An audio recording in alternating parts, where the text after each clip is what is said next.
Welcome to Teaching Profession class.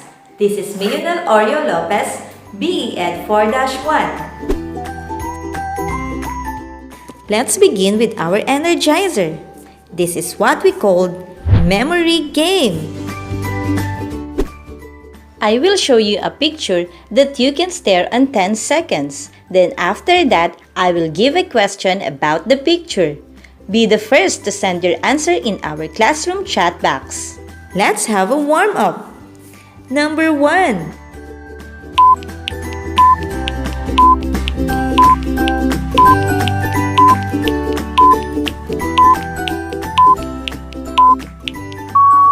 What is your favorite color? Take it easy, guys. I'm just kidding. Okay, let's proceed to the real one. Number 1.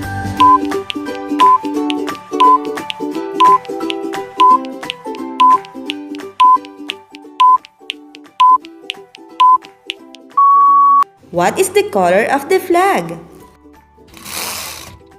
Good job! Number 2.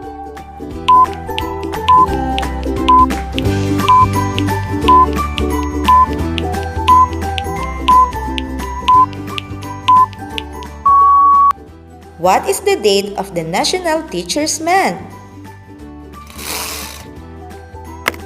Very good!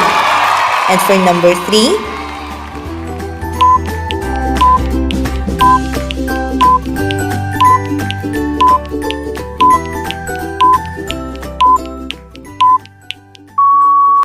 give 3 school supplies you remember. Amazing! For number 4,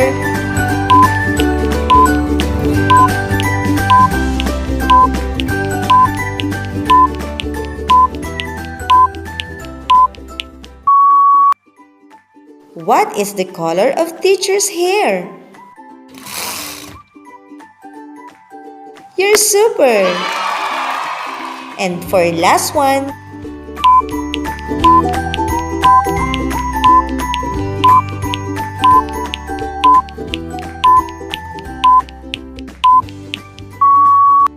how many students hands up for recitation? That's good! Congratulations to all winners! You have 10 seconds clap!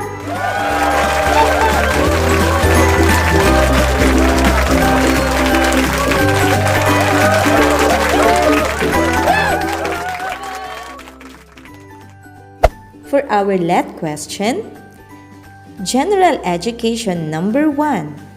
Which is the best synonym for the word advocate? Letter A, determine, B, predict, C, pronounce, and D, support. The correct answer is support because advocate means promote interest and support means to give assistance. General Education number 2. JP would like to increase the volume of his muscles. Which of the following group of food should he eat more? Letter A, carbohydrate, rice and bread. B, protein, meat and fish. C, natural oils, fish and vegetables. D, vitamins, fruits and vegetables. The correct answer is protein, meat and fish, because carbohydrates gives energy, natural oils is good for the heart, and the vitamins, fruits and vegetables gives fiber and iron, and protein is for muscle growth. Professional education in K-12 curriculum, blank refers to primary schooling that involves 6 years education. Letter A, nursery. Letter B, elementary. Letter C, secondary education. And letter D, tertiary education. The correct answer is elementary because nursery is a preparatory level and secondary is 4 years and tertiary completes a degree. Elementary completes 6 years. Today, I will present to you the Republic Act 232 and Republic Act 9155. We, as future educators, it is very important that we know the basic law of the field that we are choosing for. But before that, please take note of this. Be attentive and participative because I prepare a surprise reward in every games and activities during our discussion. So I hope you will enjoy this. Objectives: to apply the responsibility of a teacher and to the community we will belong to. To know the rights and duties of a future educator. To love the community of the field we choose. Here's our pre-test. Prepare your pen and paper. Do you all have a paper and pen? So listen carefully. You can picture your answer and send it to our GC. Here's the direction. Draw a smiley if this statement is correct and sad if this statement is wrong. Did you get the direction? That's good. I will give you 30 seconds to answer. So get ready. Your 30 seconds starts now.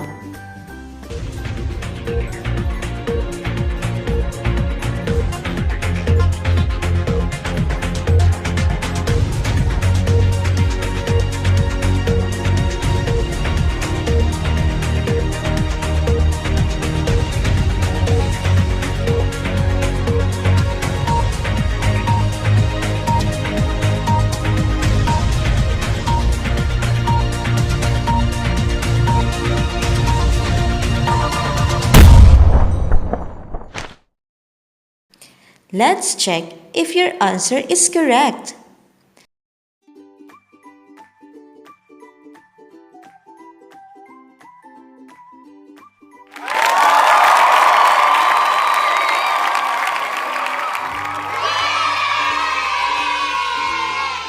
You can now choose your reward. Let's see. We are now in our guide questions. Number 1, why it is important to know the law about the system of education. Number 2, what are the rights and responsibilities of the educational community? May I have volunteer who will read definition of terms? Good job! Thank you! Republic Act 232, an act of providing the establishment and maintenance of an integrated system of education. It is entitled Education Act of 1982. The policy is made for acceleration of nation building. The objectives aims for Filipino to become functional and fruitful human being.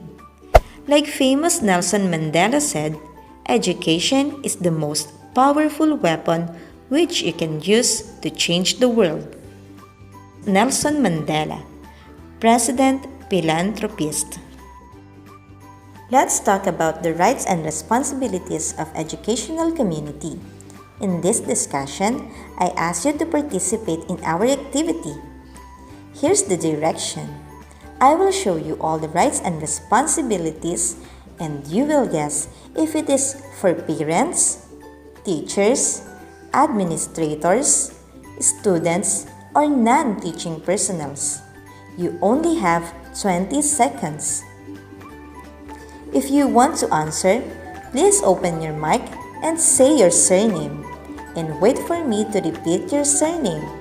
Again, be attentive and participative and get a chance to choose your surprise reward. Let us now start.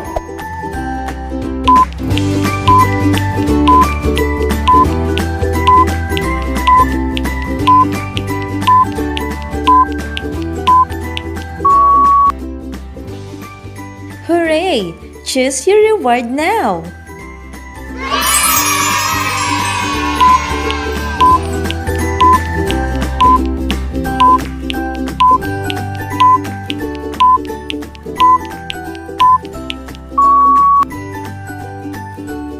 Boom Panis!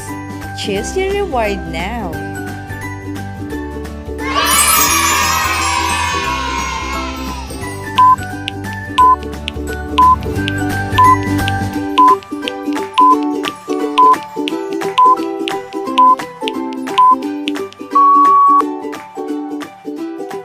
Langak Ganern! Choose your reward!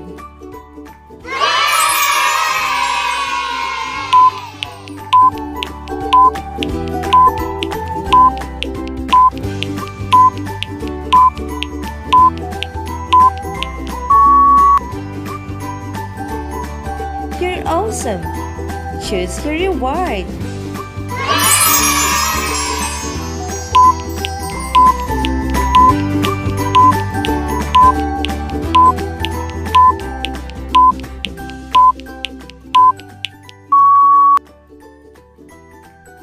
Hooray! Choose your reward now! Educational system. We have formal education and non-formal education.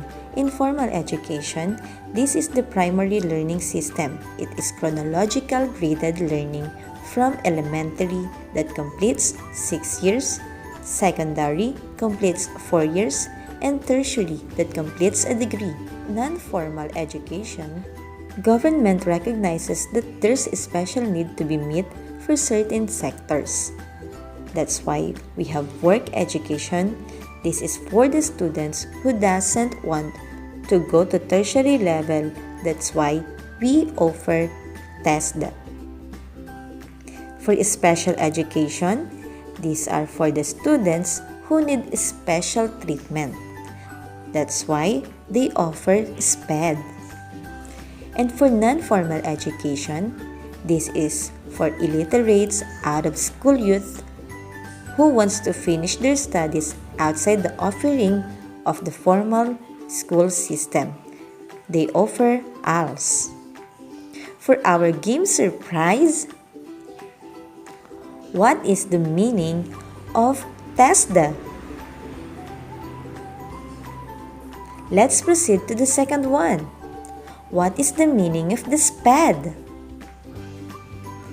And for the third one, what is the meaning of ALS?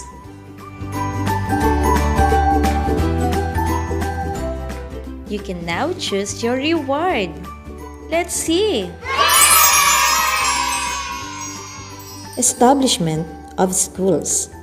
Schools shall be established by the law. School is the educational institution. Public schools are administered by the government, and the private schools are administered by the private groups. Internal organization of schools, we have OOPS, SIGOB at Petra. OOPS means Organization of Schools. These are the school teachers, subject coordinators. GOB, the Governing Board. School Teachers Officers. And Petra means Personal Transaction. And Petra means Personal Transactions. These are all permanent teachers and employees that are under civil service. Again, remember, OOPS, SIGOB at Petra. Incentives to education. In school property, all private school real property for educational purposes are subjected to real property tax of 15% of market value. Gifts and donations. All gifts and donations are not subjected to the tax. Scholarship funds.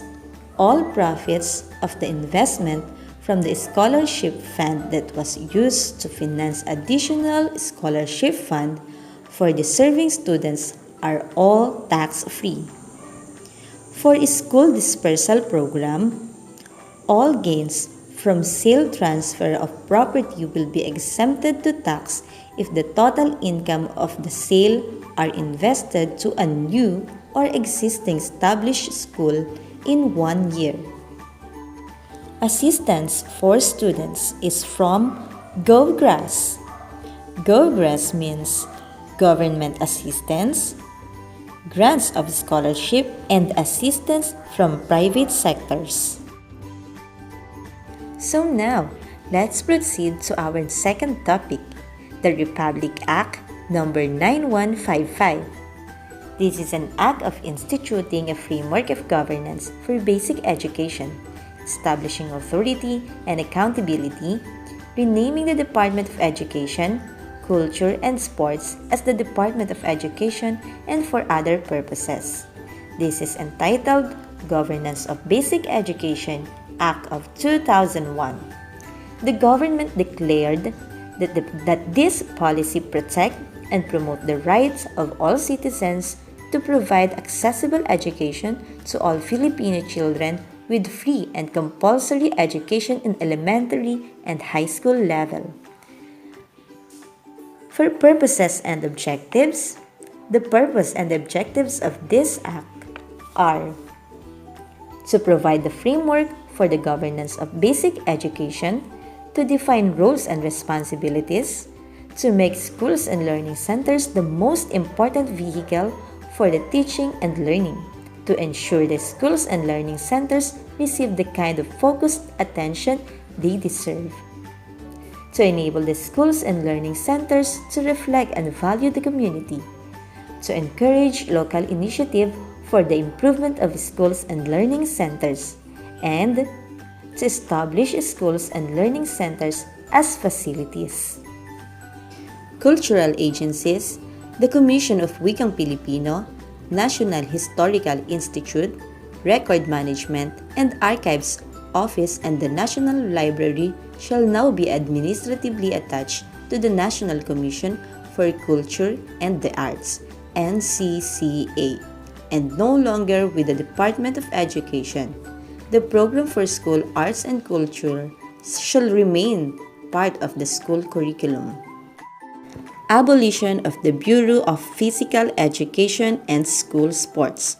All functions, programs, and activities of the Department of Education related to the sports competition shall be transferred to the Philippine Sports Commission, PSC.